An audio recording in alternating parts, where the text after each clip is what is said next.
कादरी जी, सुरेंद्र जी मैं फौरन आपके पास आऊंगी। एक बार मौलाना पीर अली कादरी साहब ये कह रहे हैं मस्जिदों में जिस तरह की तकरीरें होती हैं उसको बाहर आने से रोका जाता है, यही कारण है कि कहीं पर सीसीटीवी कैमरा नहीं आता, दूसरा कोई जा नहीं सकता है, और वो तकरीरें युवाओं के भीतर गुस्सा आक्रोश पैदा करती हैं जो बाहर निकलकर पत्थरबाजी करते हैं। इनके ये आरोप है, इस पर जवाब दीजिए आप।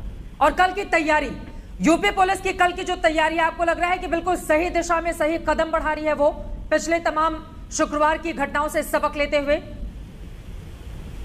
देखिए चित्रा जी, सबसे पहले तो जो है आपके चैनल के माध्यम से मैं सारे हिंदुस्तानियों से, ना केवल मुसलमान से नहीं बल्कि सारे हिंदुस्तानियों से इस बात की अपील करूंगा कि हम अमन और शांति को बरकरार रखें और अपनी भाईचारगी को बरकरार रखें। और जिस तरीके से कल यूपी गवर्नमेंट की तैयारी है जुमे को देखते हुए, तो मैं उस पर ये कहना चाहूंगा कि प्रशासन का काम है जो सिक्योरिटी के बंदोबस्त करे और करना भी चाहिए, किसी किस्म का उत्पाद ना बचे। एहतियाती जो है हमको इकदाम करने की जरूरत है। और अभी एक साहब ने कहा कि मस्जिद में भड़काऊ भाषण होता है, तो मैं उनको साफ तौर पर यह बात कहना चाहता हूँ कि जुमे के दिन कुरान सुनाई जाती है, हदीस सुनाई जाती है, और इस्लाम का जो लिटरेचर है कहीं पर भी सर फिर नमाज अदा करने के बाद बाहर आकर अचानक से पत्थरबाजी कहाँ से शुरू हो जाती है? मौलाना साहब, जिहाद क्या है? ये कहाँ से आता है? कौन लोग भड़काते हैं ऐसे लोगों को? और आप लोग फिर मस्जिदों के भीतर जब तकरीर होती है तो क्यों नहीं उस समय बताते हैं कि बाहर निकलकर पत्थरबाजी नहीं करना है, शांतिपूर्वक रहिए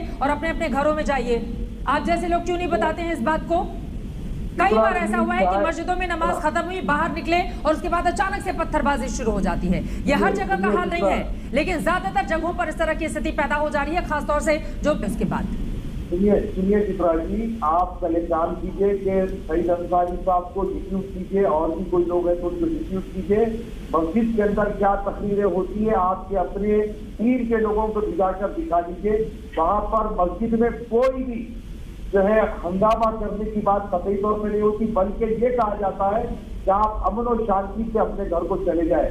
तो यही तरफ आप लोगों की तवज्जो दिलाना चाह रहा हूँ कि मस्जिद के बाहर अगर कुछ माहौल खराब करने वाले लोग रहते हैं और माहौल खराब होता है, इसमें कोई दो राय नहीं है, लेकिन मस्जिद पर इस बात का ठीकरा फोड़ना कतई तौर पर गलत है। और मैं आपसे फिर एक बार कह रहा हूँ कि जितना भी उत्पाद पिछले जुमे को बचा उसकी सही माना में तहकीकात होना चाहिए। उस ग्रुप में और कौन कौन लोग दाखिल हुए, किसने ये काम किया, सारे मामले की हकीकी माना में जांच होना चाहिए। तो लिस्ट तैयार करके तो रखी हुई है पुलिस ने, 37 आरोपियों की भी लिस्ट तैयार की हुई, इस तरह का फतवा जारी कर देते हैं। छोटे छोटे मुद्दों पर तो बड़े बड़े फतवे आ जाते हैं, और जब देश में माहौल खराब करने की बात आती है उसको रोकने के लिए कोई कदम और कोई उस तरह से गंभीरता नजर नहीं आती है। अपील का मतलब नहीं है कुछ। कादरी साहब जल्दी से, उसके बाद मैं आ रही हूँ वारिस पठान जी। आपको शायद पता नहीं है या आपको इस्लाम का ज्ञान बराबर नहीं है। इस वक्त जो है नमाज में कुरान और हदीस सुनाई जाती है तो वो फतवे से ऊपर होता है। और हमारे पास जो हदीस में आया है कि अगर कोई दुश्मन तुम्हारे सामने खड़ा हो और अगर वो पलट कर भाग रहा हो तो उसके पीठ पर हमला मत करो, वो जब उधर वो तब हमला करो। तो इस्लाम में इतनी पाबंदी है, ये जंग की बात कर रहा हूं मैं आपसे, तो पत्थर मारने की इजाजत तो कतई तौर पर नहीं है। तो फतवा जारी करिए ना कादरी साहब। कहां से आते हैं पत्थरबाज? कादरी साहब फतवा जारी करवाइए। हजारों की तादाद में पत्थर हाथ में लिए, ठेले पर पत्थर भरे। देखिए मैडम, हर दो समुदाय में शरारती तत्व होते हैं। मैं ये नहीं कह रहा हूँ कि मुसलमानों में या हिंदुओं में, हर तरफ होते हैं। अब आपने कल बजरंग दल की अपील नहीं सुनी, क्या करने वाले हैं वो लोग? तो हर जगह होते हैं। अब प्रशासन को क्या करने वाले हैं बजरंग दल वाले? क्या करने वाले हैं बताइए? अरे कल ऐसा थोड़ी ना है कि पत्थरबाजों के ऊपर कानून काम करेगा और बजरंग दल के लोग उपद्रव करेंगे, काम नहीं करेगा। क्या करने वाले हैं बजरंग दल के लोग? आधी अधूरी बात क्यों करते हैं आप? पूरी बात बताइए, कहाँ उन लोगों ने उपद्रव मचाया है? बजरंग दल वालों ने ये कहा कि कल हम भी पाठ करेंगे, तो मैं ये कहना चाह रहा हूँ कि ना कोई पाठ करें। इसीलिए तो इतनी तैयारी है ना, तो उस तैयारी को सिर्फ मस्जिद के बाहर की तैयारी के तौर पर क्यों देखा जा रहा है?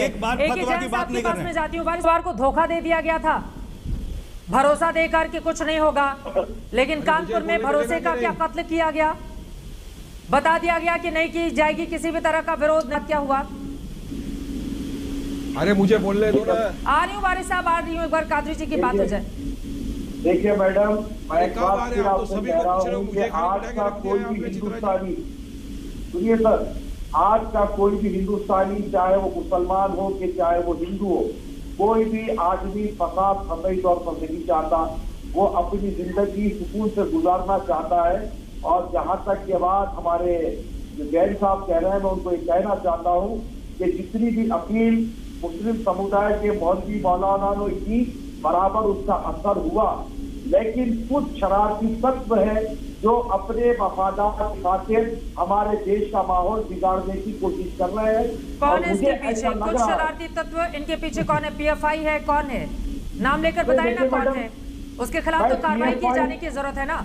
और अगर कुछ ऐसे आरोपी हैं, उपद्रवी हैं, जिनके खिलाफ बुलडोजर चलता है, तो उसको लेकर इतना दर्द क्यों होता है वारिस पठान जी? ये बातें सरकार की ओर से कही जा रही हैं, लेकिन बार बार उसका हवाला देकर कहा जा रहा है कि उसके घर बुलडोजर। अरे जो उपद्रवी है उसको सिर माथे पर तो बिठाएगी नहीं सरकार, जैसा कि कहा जाता है। और हर शुक्रवार के बाद एक शनिवार भी आता है। अभी क्लोजिंग कमेंट जल्दी से आपका। कादरी साहब, अपील करेंगे कि जुमे की नमाज पूरा होने के बाद शांति से जितने भी लोग हैं वो घर जाएं। अपील करेंगे आप? पत्थरबाजी इस्लाम के खिलाफ है, अपील करेंगे आप कादरी साहब? बेशक मैं कहना चाहता हूँ सारे हिंदुस्तान से कि इस्लाम पत्थर मारने की इजाजत नहीं देता। हाँ। और ये वक्त की अहम जरूरत है। हमारे प्रधानमंत्री को चाहिए कि हर दो धर्म गुरुओं को बिठाएं और संवाद कराए। मैंने ज्ञान जाति के मंत्री ये बात कही थी कि दोनों धर्म गुरु बैठे संवाद करें और हमारे देश से संवाद होना चाहिए वारिस पठान जी। और फतवा भी जारी करवाइए। पत्थर फेंकता ही मुसलमान है, हिंसा करता ही वो ही है। आप मुझे बताइए, वो तो घर भी तो।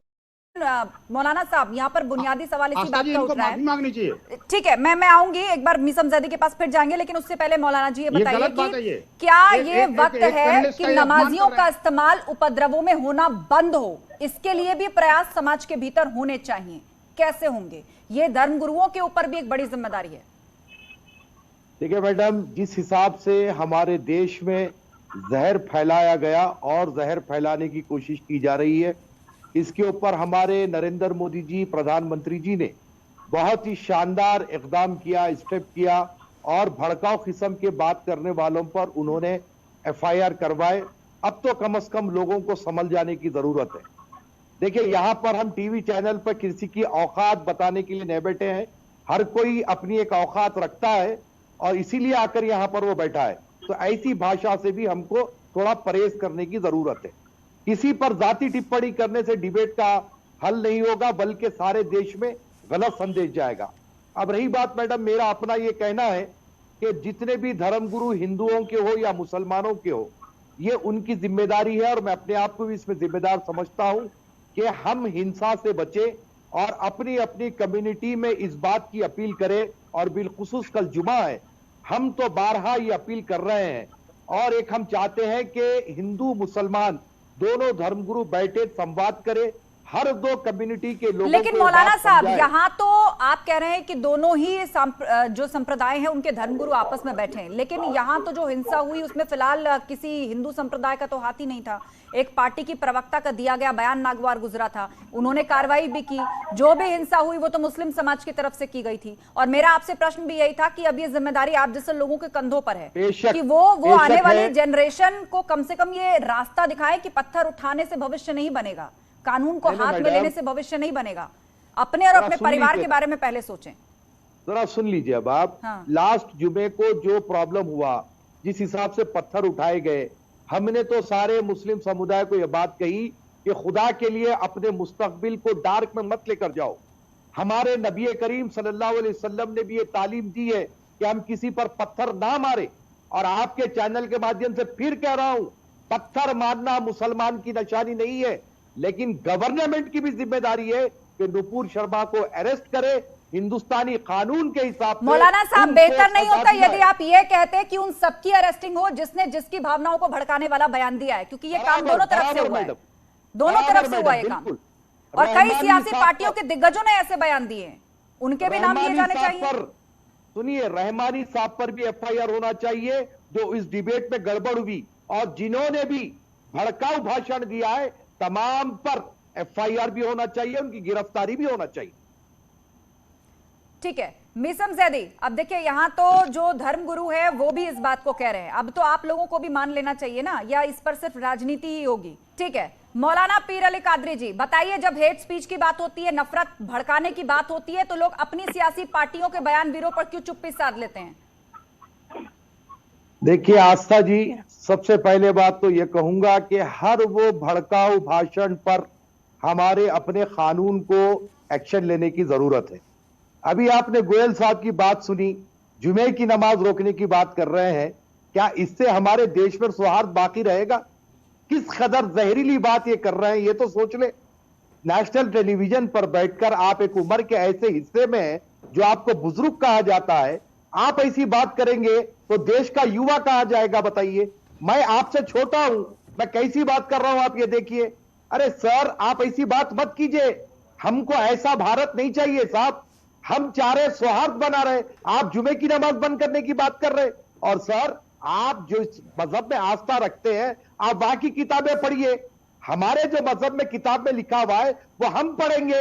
आप पढ़ क्यों रहे, आप टिप्पणी कर क्यों रहे? क्या हम, ये गलत है मैडम, बिल्कुल गलत है ये। मुस्तैदी के साथ काम करें कि इस बार ना पत्थरबाजी हो ना नारेबाजी हो। आपकी बार कोई और नाराजगी तो नहीं है? देखिए मैडम, मुसलमान के पास सबसे संवेदनशील जो मसला है वो नबी की मोहब्बत है, और नबी के खिलाफ में जब कोई टिप्पणी करता है तो उसकी मजहबी जज्बात बहुत ही ज्यादा भड़क जाते हैं। लेकिन मैं इस मौके पर हिंदुस्तान के सारे मुसलमानों से यह कहूंगा कि अपने जज्बात को काबू में रखे, अमन और चैन बरकरार रखे। नरेंद्र मोदी जी ने नुपुर शर्मा को पार्टी से सस्पेंड किया, उनके ऊपर FIR हुआ, और जो कुछ भी कानून कार्रवाई करेगा हिंदुस्तानी कानून करेगा। लेकिन पिछले जुमे की जब आप बात कर रही हैं तो मैं ये साफ अंदाज में आपको कहना चाहता हूं कि योगी जी ने अपना जो शासन 2017 से 18 तक चलाया, बहुत ही जबरदस्त अंदाज में चलाया, उसमें किसी किस्म का कोई भी सांप्रदायिकता नहीं फैली। लेकिन ये पिछले 2 जुमों से मामला भटका है, और इसकी सही तौर पर जांच होनी चाहिए कि इसमें कौन कौन कल्पिट्स है। और एक आखिरी बात आपसे ये कह दूं कि ये मामले में दोनों धर्म के धर्मगुरु होना चाहिए, चाहे हिंदू के हो कि चाहे मुसलमानों के हो, इनको बिठाकर बैठाए और संवाद करें। पिछली बार भी तो संवाद किया गया था ना मौलाना साहब, संवाद तो पिछली बार भी किया गया था, लेकिन उसके बाद क्या हुआ? पुलिस ने तो कहा प्रयागराज की कि हमारे साथ धोखा हुआ है, हमें तो कहा था कि शांतिपूर्ण तरीके से नमाज अदा, खूब पत्थर भरे हुए थे, तो ये छतों के ऊपर पत्थर एकाएक तो नहीं आ गए होंगे? देखिए मैडम, एक इत्तला तो ये भी आई कि जो है पिछले जुमे को जो लोगों ने उत्पात मचाया, इनके पीछे एक जबरदस्त फंडिंग भी रही, और मैंने गृह मंत्री से भी इस बात का मुतालिबा किया कि इस मामले में सही तौर पर जांच होनी चाहिए। देखिए, हम यहाँ पर धर्म के आधार पर बात नहीं कर रहे हैं, हम कहते हैं कि हमारे देश का सौहार्द बना रहे, और चाहे वो किसी भी धर्म से ताल्लुक रखता हो, अगर उसने कुछ उत्पात मचाया है तो उसके खिलाफ में कार्रवाई हो। और अब तक के जो हमारे देश की तारीख रही, इसमें हर 2 समुदाय के लोग ऐसे काम करने में इन्वॉल्व रहे। जी मनीष जी, फिर मैं वरुण पुरोहित जी आपके पास आ रही हूँ। जी मनीष जी बोलिए, क्या बोल रहे हैं? इनसे कुछ पूछना है। बोलिए बोलिए, पूछे। मुझे इनसे ये पूछा, आप सबका एक तरफा व्यवहार इस देश को दिख रहा है, आपको ये बदलना ही होगा। शायद मनीष गुप्ता जी मुझसे वाकिफ नहीं है, या तो ये किसी और दुनिया में रहते हैं। सबसे पहले शिवलिंग पर जब सोशल मीडिया पर टिप्पणी की गई तो नेशनल मीडिया पर मैं और अपने पेज से इस बात को कंडेम किया था, और सारे लोगों से इस बात की अपील की थी कि किसी के भी धर्म का मजाक ना उड़ाया जाए। और हिंदुस्तान के बड़े बड़े चैनल्स पे मैंने बात की थी, गुप्ता साहब सौहार्द बनाने की बात कीजिए, आप ही जैसे लोग हैं जो देश का माहौल बिगाड़ रहे हैं, खाली टेलीविजन पे बैठकर बोलने से नहीं होगा, आइए हमारी तरह ग्राउंड पे काम कीजिए, पता चलेगा सौहार्द बनाने के लिए कितनी मेहनत करनी पड़ती है। आप कान को मोबाइल लगाए और जो समझने आया बोल दिए। आपने क्या मेरे बैकग्राउंड से आप वाकिफ है कि हमने क्या क्या किया है, क्या काम कर रहे हैं? बस बोल दिए, आप टेलीविजन पे चांस मिला, चलो कुछ तो कुछ बोलना है बोल दो। ऐसे कामों से परहेज कीजिए, हमारे देश के लिए काम कीजिए, सौहार्द के लिए काम कीजिए, ताकि हिंदू मुसलमान इस देश में पहले की तरह मिलकर रहे। ठीक है वरुण पुरोहित जी, पढ़ना हो या 5 और नमाजें हो, ये हमारा संवैधानिक हक है, हम इसको पूरी तरीके से इस्तेमाल करेंगे। कल के दिन अगर कोई ये कह दे कि पूजा आप घर में कर ले, मंदिर को क्यों जा रहे हैं, चर्च को क्यों जा रहे हैं? करते हैं पूजा तो घर में, और मंदिर सभी लोग नहीं जाते हैं मौलाना साहब, सभी लोग मंदिर नहीं जाते हैं, कुछ लोग तो सिर्फ घर में ही पूजा करते हैं। तो बहुत सारे ऐसे मुसलमान भी है जो घर में नमाज पढ़ते हैं, ऐसा नहीं है। तो ये ऐसी बातें करके हमारे देश का सौहार्द बिगाड़ने वाली बात है, सौहार्द बनाने वाली बात नहीं है। हम यही तो कह रहे हैं पिछले 15 दिन से कि कुछ ऐसे लोग टीवी चैनल्स पर आ रहे हैं जिसको एफआईआर होने के बाद भी समझ नहीं आ रही। जब फिर एक बार मोदी जी का डंडा चलेगा तो ऐसे लोगों की अकल ठिकाने लगेगी। जब इन पर भी एफआईआर होगा, आपस हिंदू मुसलमान जो कर रहे हैं ना, ठीक है। आचार्य पवन भी हमारे साथ में। आचार्य, तो फिर ये पैगंबर साहब के कौन से अनुयायी है जिनको पैगंबर साहब को कुछ कहा गया तो इतना बुरा लग गया कि उन्होंने पत्थर हाथ पे उठा लिए?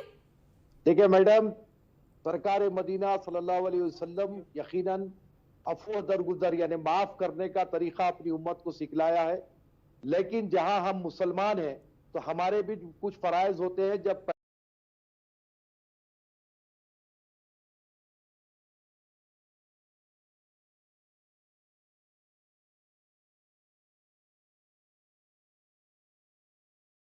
पैगंबर मोहम्मद सल्लल्लाहु अलैहि वसल्लम पर गलत टिप्पणी की जाए तो संवैधानिक दायरे में रहते हुए पैगंबर हम साहब अपनी आवाज को बुलंद करें। मौलाना साहब, मैं वही देखिए, मैंने आपको जिक्र किया, मैंने कहा कि मेरे कुछ सहकर्मी हैं और उन्होंने मुझे खुद बताया पैगंबर साहब के संदेश के बारे में। उन्होंने मुझे कहानी बताई और कहा कि एक महिला रोज रोज उनको कोसा करती थी और कहा करती थी कि ये हमारे धर्म को खत्म करने के लिए आ रहे हैं। ये उनकी कहानी है, मैंने नहीं पढ़ा, वो पैगंबर साहब की मुझे बता रहे थे उन्होंने मुझे ये कहा कि पैगंबर साहब ने जब उस महिला ने उस दिन उनको वो नहीं मिली और कोसा नहीं, तो पैगंबर साहब खुद पूछने गए कि वो महिला कहाँ है जो रोज मुझे कोसा करती थी, और वो महिला बीमार थी। पैगंबर साहब उसके पास पहुंचे और बाकायदा उसका ख्याल जाना।